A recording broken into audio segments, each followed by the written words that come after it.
Oh my gosh. Can you see that? Whew. All right. Hello, and I hope you're having a great day. I am in the process, or about to start cleaning my Dyson vacuum. So this is the Dyson Absolute. It's the DC17. There we go. That's what I was looking for. The asthma and allergy one. So I know that I still have to clean out this. So some of this looks worse than it is because I still have to clean out the canister. But if you look, I mean, all in all, it's pretty dusty and dirty. We have the Dyson handheld and we have a Roomba. So that does about 80% of the cleaning in our house. I just bring this guy out either when I really want to deep clean our carpets, or like since Christmas, our kids got a lot of toys with lots of little pieces. So I can't really trust Roomba to run around too much unless I'm able to like really mark off and block off areas. So I've been bringing this one out more often to be able to clean our floors. And in doing so, I was really noticing, I think the suction's starting to slow down. And just all in all, it's starting to run a little rougher. And I was looking in here. I actually vacuumed this off the other day when I was using it. But this is looking pretty gunked up. It's looking pretty brown in there. So I'm going to clean that. And then even worse, if you don't like disgusting hair caught around things, then look away. But let me show. I really need to get in here and take the cover off of this and cut. I have long hair. My two daughters have long hair. So this poor vacuum really suffers from that, and also some strings in there. So I really need to get that cleaned up. Just get in here and I mean, it needs some love. It's probably been a few years since this vacuum has really been deep cleaned. So I'm gonna go ahead and empty this out, and you'll see just how caked up the filters in there, the cyclone filters, are as well. To clean the vacuum, I do have my handheld Dyson I'm gonna use to help vacuum out some of the areas. Scissors to cut the hair, this just to rip any stuff out. These to help pry the pieces of the vacuum apart, a brush, and then a cloth with mostly just water with the tiniest amount of detergent in there, just to help break stuff down, but I don't want to have to rinse it off. Okay, here we have it. This is the emptied canister. So as you can see, all of that, you can kind of look and see how it's stuck in all of those little holes inside the cyclone. So that's breaking up the suction, that little cyclone functionality. So I really need to get in there, get that cleaned off, and just down in there, just how dirty it is. And I won't show, I mean, that's just from me vacuuming. So to take this off, to get this plastic part of the canister off, you're going to push this little lever here that's holding this on. And then you'll notice there's a little, make sure you can see it. There's a little notch right there that has it levered in. I know they probably don't recommend butter knives for this, but that's just what I find works. And there you go. I just pushed in very slightly just to create just a constant pressure up against this. Pushed on that and it came right out. So as you can see, this could use just a quick bath. And this is what needs more love. And let me see if we can see up in there. I don't think you can see too well. It actually doesn't look horrible. I mean, this could just use some cleaning out, but I don't know if I'm gonna try to take this off today or not. I might just try to clean this out as much as possible. Okay, so I probably just spent 5 minutes just kind of looking this over. I had looked a little bit online on how to take apart a Dyson. I know some of the basic fundamentals. I just cleaned this one last week, and this one you're going to take off the canister and that little red filter, which looks similar to this. And I saw in some of the models that this actually was able to be pried off, but in looking at mine, if you'll see, this is all solid, or it's notched in a way that you can't pry it apart. Like, you can usually tell when something is two separate pieces, and you can get something in there and you can tell when it's supposed to, or it can be taken apart.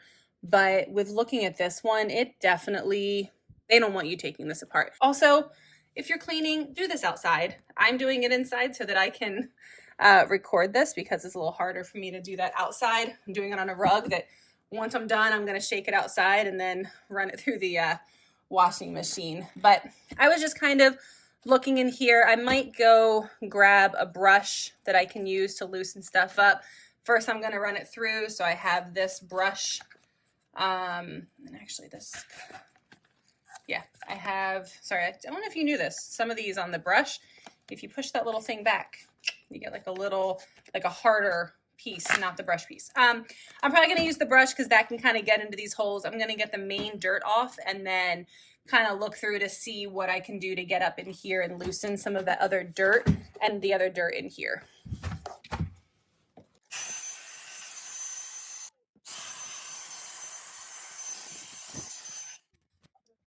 I'm not letting it drop too hard, just kind of, if you can see some of these clumps of just dusty dirt. Dirty dirt, not clean dirt. I'm not doing this too hard. I don't want the metal to scratch. That's what okay. I think I did about what I can do. I just have, it's actually like a little fingernail brush. I'm just using this to try and get in those holes a little bit more. Again, I can tell that there's definitely stuff back behind those, but I really do think that this will make a big difference. I did end up using our bottle brush to kind of, it's dry, thankfully we haven't used it recently, to really get up in here. And I got all of that out. And actually looking in, you can't really see with the camera. You can't really get it at an angle that you can see deep in there. But looking in there, I can see the smooth plastic instead of like that dusty color. So I do actually think it made a really big difference.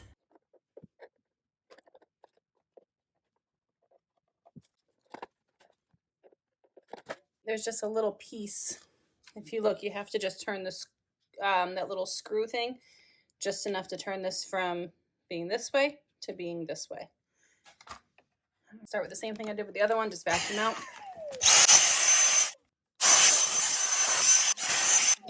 Here, I need to get in and cut out.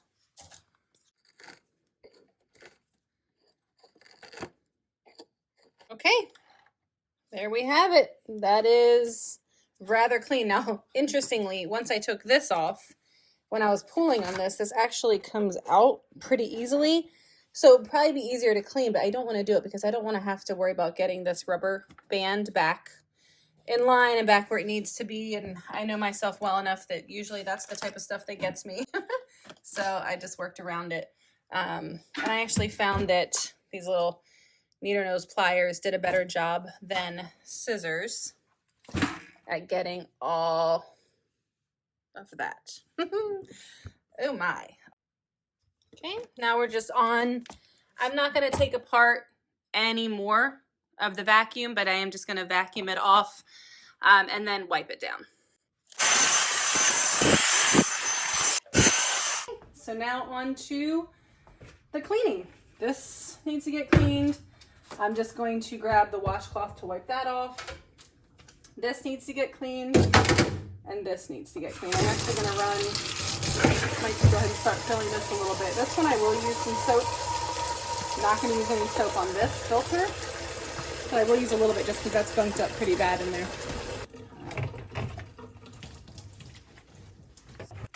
Okay, really good. Once I rinse it off, probably just going to let this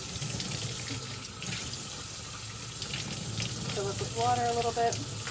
So what I'm going to do is I'm going to leave these components apart. I'm not going to put the vacuum back together just yet because I don't want any moisture trapped anywhere. And then actually I have a fan. That's what I did with the small one. I just put it in front of a fan just to help make sure. I'm not getting it wet necessarily, but just dampness of the brush. That's not wet enough that if there was any electronics in there, it wouldn't be getting to them. In my unprofessional opinion, from being honest. If you want a professional to be doing this, go to the Dyson website. The thing is, on the Dyson website, they don't actually give you a lot of information. At least from what I found. A lot of times these companies don't really want you getting in there and taking apart their equipment, because then they're probably liable in extent if you break it while following their steps on how to fix something. I'm sure that falls into a legal gray zone. By the way, this is a zip tie. I'm assuming we put that on at some point when we were having problems. I do remember my husband working on this many years ago. All right, this, I can see there's some, oh, wow.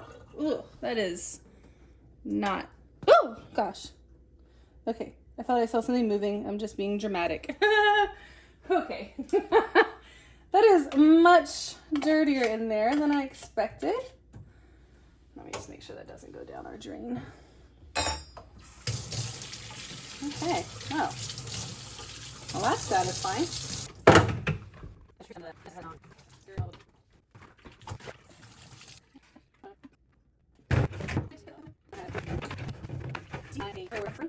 Wow, look at that. I don't know if you can tell just how much cleaner.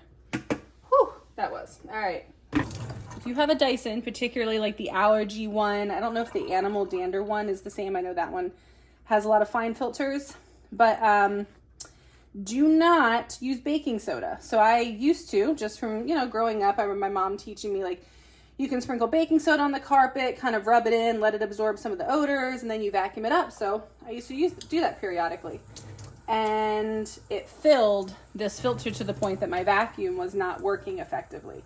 And I had taken it to a local appliance repair, and they were quick to advise me of that. So just something for you to know.